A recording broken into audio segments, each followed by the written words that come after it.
Good morning, everybody.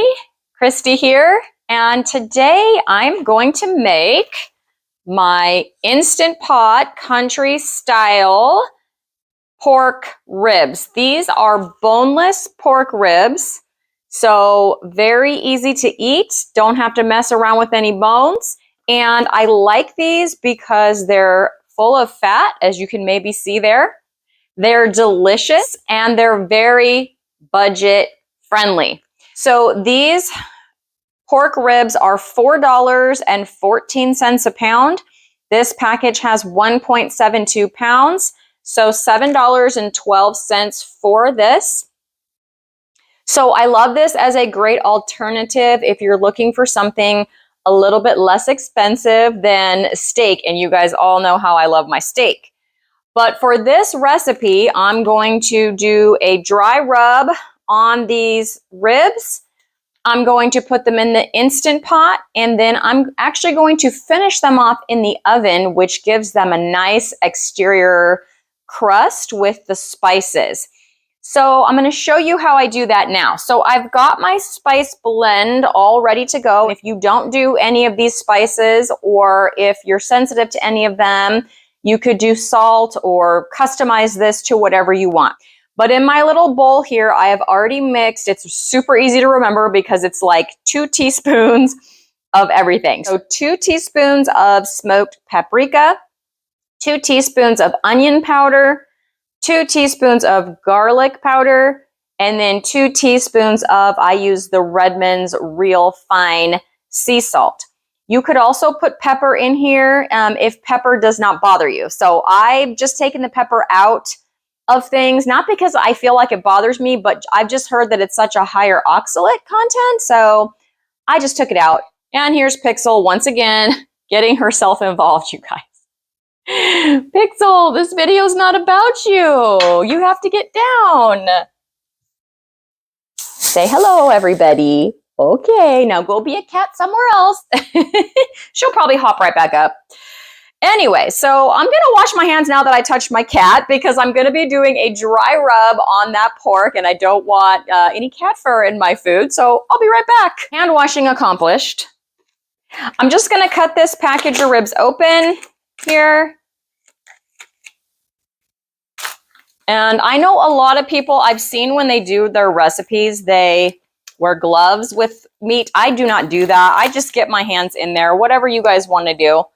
But I'm just going to get my hands in there. So I am going to take my spice blend, sprinkle some right over the top. And then I'm just going to start rubbing that onto the ribs. I'm also going to separate them because they're all kind of together in the package so that I can rub all the sides.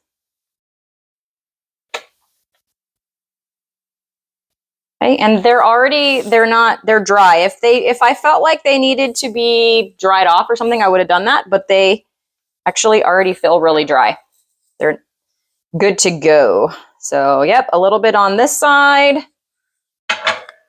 And it's the smoked paprika that does it, you guys. It gives it that smoky flavor. Another time I might try the Redmond's smoked salt, because I really do enjoy their smoked salt. But this recipe is pretty tried and true.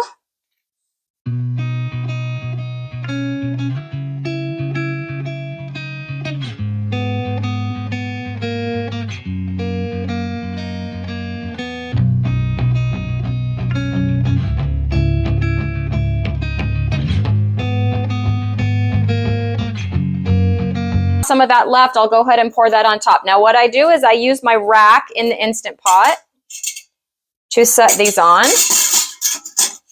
And the reason for that is I'm going to put 1 cup of water in the bottom of the Instant Pot.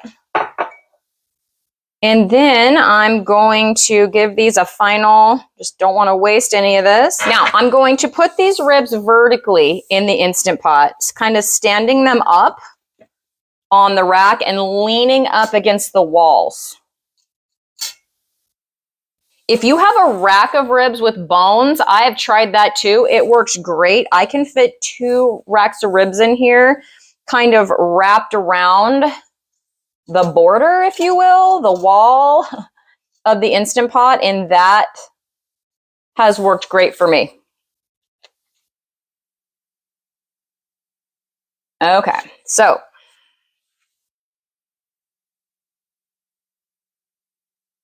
all right, in my keto fast, so those of you that are still keto, I'll let you know, and then I'll go wash my hands. After this step, before baking in the oven, I would brush the ribs with this. It's the G. Hughes sugar-free barbecue sauce. I don't incorporate this into my diet anymore now that I'm carnivore, but for any of you that are keto out there, you guys, this stuff is delicious and it works great on these ribs, or even if you have the baby back ribs, really good. If you, like I said, if you're keto or if you don't mind incorporating some sauces. I am behind the camera now because I'm going to bring you guys in.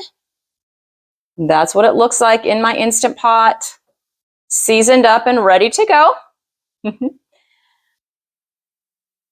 So now the last thing for the Instant Pot part is to put on the lid, and I'm going to do these just on pressure cook for 20 minutes. I am going to let that release for 10 minutes naturally, and then pop that valve and take them out before I put them in the oven to finish them off. So here goes. Aha, did it. Okay, so pressure cook.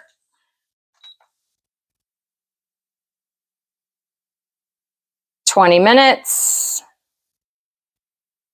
And that just takes a while to get up to pressure and get started. So I will see you guys in the next part where I go ahead and take these out and finish them off in the oven. My Instant Pot ribs are ready to be taken out of the Instant Pot. What I have here is just a small baking sheet lined with foil for ease of cleanup. I've got my tongs here. I'm going to take them out. Of course, they're very hot. I already have my oven set to broil. You have to watch this step because that broiling is going to go quickly. You don't want to overdo it. So I've got my ribs spread out evenly on my baking sheet here. I'm going to stick it in the oven on broil for about 5 minutes. Then I'm going to check them. Also, if you're going to do the barbecue sauce, this is where you would brush on that barbecue sauce before sticking them in the oven. Like I said, when I was keto, I used to do that. It is delicious. So if you're still doing any sauces or that kind of thing, this is a great time to incorporate that. All right, into the broiler they go. I'm actually going to set my timer for 4 minutes and then see how they're looking. I just don't want to overdo them. I may also turn them over partway through to get that crispy crust all the way around. Okay, everybody, my ribs are ready. They've been in that broiler. I did them about 3.5 minutes on one side, flipped them over, 3.5 minutes on the other. Grab my other trusty pot holder, and let's take a look at these.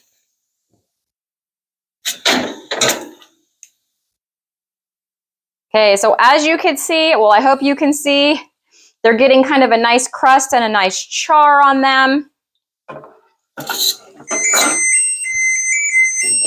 That's my broiler because it thinks I still want it on, and it makes a noise when the door gets opened, but I don't need that on anymore. So I'm going to clear that off. I'm going to take about 3 of these ribs, put it on a plate, and that's going to be my first meal of the day. And then we'll break down the cost and I'll let you know how much it was to eat these ribs. Ready? So I've got my ribs here on my plate and ready to eat. Now I will say in this cost breakdown, I did not analyze the cost of the spices. That was just kind of tricky to do because everybody might put in different spices or no spices or salt or whatever. And because I would have to do a lot of kind of crazy division, but I did use 2 teaspoons of each of the spices in there. Pixel is down there probably about to knock my camera over. So, you know, you can just figure it's not going to be that expensive for those spices. So, but just for the meat, which is basically what this is, It's just basically the cooking method. So for these 3 pieces of meat, it's about $4.26, and this is about 1 pound of pork. So I'm going to go ahead and taste this now. Okay, as you can see, I'm just using my fork to cut them. They're very tender, fork tender basically, and very juicy on the inside and a little bit of crust on the outside. Let's give this a try. As I said, these pork ribs are super fatty. It keeps them so moist and delicious. And for just over $4 a pound, you cannot beat that price.